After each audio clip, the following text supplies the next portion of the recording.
You know those magnets on your fridge? We see them, we use them every single day. But have you ever really thought about them? They're powered by this fundamental force of nature that's, well, completely invisible. It's this weird thing we can feel, but we just can't see. So let's pull back the curtain and take a deep dive into the invisible world of magnetism. Okay, just look at this for a second. It honestly looks like some kind of magic trick, doesn't it? We've got a paperclip just hanging out in midair, totally defying gravity. I mean, there are no strings, at least none we can see. It's being held up by nothing more than the pure, invisible pull of a magnet. This little trick really shows you just how powerful this mysterious force can be. So yeah, that brings us to the big question we're tackling today. What in the world is this invisible force, and how does it actually work? To really get our heads around magnetism, we've got to start with the absolute basics. You know, like any force in nature, it follows a very specific set of rules. And once you know these rules, you can start to figure out exactly how any magnet is going to behave. So rule number 1, every single magnet has two ends, a north pole and a south pole.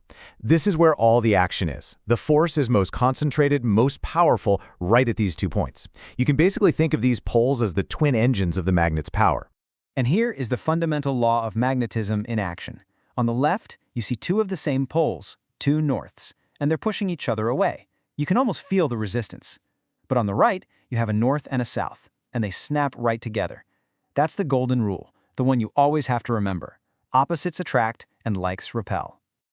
Okay, so we've got the rules of attraction and repulsion down, but this force still works from a distance, right? Through what looks like totally empty space. So how on earth can we visualize something that's, well, invisible? Well, the answer lies in a concept that scientists call a magnetic field. It's the word they used for the whole region around a magnet, where its force can be felt by other objects. The key thing to realize is that it's not empty space at all. It's an area that's totally filled with this invisible influence. And here's the crazy part. We can actually make this field visible. It's amazing. If you sprinkle tiny iron filings on paper and put a magnet underneath, they just snap into this beautiful, complex pattern. Every single one of those little filings acts like a mini compass, lining up perfectly with the force. And just like that, the invisible becomes visible. Now, to make this beautiful mess a little easier to study, scientists came up with diagrams just like this one. They basically simplify that complex pattern of iron filings into these clean, predictable lines of force. You can see exactly how they flow out from the North Pole and loop back around into the South Pole. It's a perfect map of the magnetic field. All right, now that we understand the field around a little bar magnet, let's scale things up. I mean, way up. Because the principles we just talked about don't just work for magnets you can hold in your hand, they apply to the entire planet we're living on. That's right. Our planet, Earth, is one gigantic magnet. Deep in its core, there's a whole lot of swirling, molten iron, and that motion generates this massive magnetic field that surrounds the entire planet. This field isn't just what makes a compass work, it's also a life-saving shield that protects us all from dangerous radiation from the sun. Now here's something that trips a lot of people up. The geographic North Pole, you know, the spot at the very top of the globe, the axis the Earth spins around, is not the same thing as the magnetic North Pole. The magnetic pole is the place your compass needle actually points to, and it's in a totally different spot. It even wanders around a bit over time.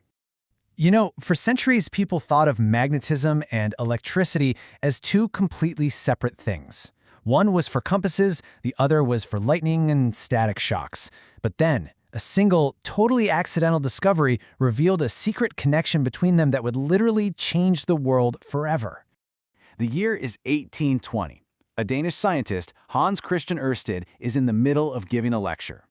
He wasn't even looking for this discovery. He wasn't trying to solve some big mystery. But a complete chance observation during his experiment led to one of the biggest breakthroughs in the entire history of physics. So here's what went down. He was showing his students how an electric current from a battery could heat up a wire. No big deal. But he noticed a compass just sitting on the table nearby, which should only ever respond to a magnet, suddenly twitch. Every single time he turned the electric current on, the compass needle moved. The implication was just staggering. And this right here illustrates the brand new principle he stumbled upon. An electric current moving through a wire doesn't just make it hot. It generates its very own magnetic field all around it. For the first time ever, these two huge forces were linked, and the brand new field of electromagnetism was born.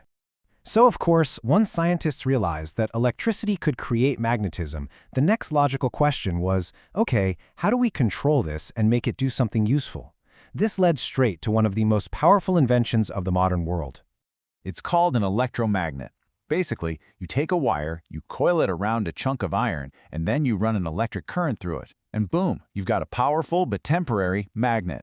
The key word here is temporary. The magnetism only exists when the juice is flowing. Flick a switch to turn it off, and the magnetic force is just gone. This on and off ability is its absolute superpower. Just look at this monster electromagnet in a scrapyard. They can turn it on to create an incredibly strong magnetic field, strong enough to lift entire cars. Then, the crane swings the car over, the operator cuts the power, and the magnetic field just vanishes, dropping the car instantly. That level of control is what's so revolutionary. And all of this leaves us with one final, really fascinating thought. Ørsted's discovery proved that electricity could create a magnetic force, and that changed everything. But what about the other way around?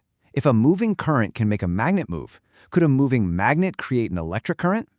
Just think about that for a second, because the answer to that very question literally powers our entire modern world.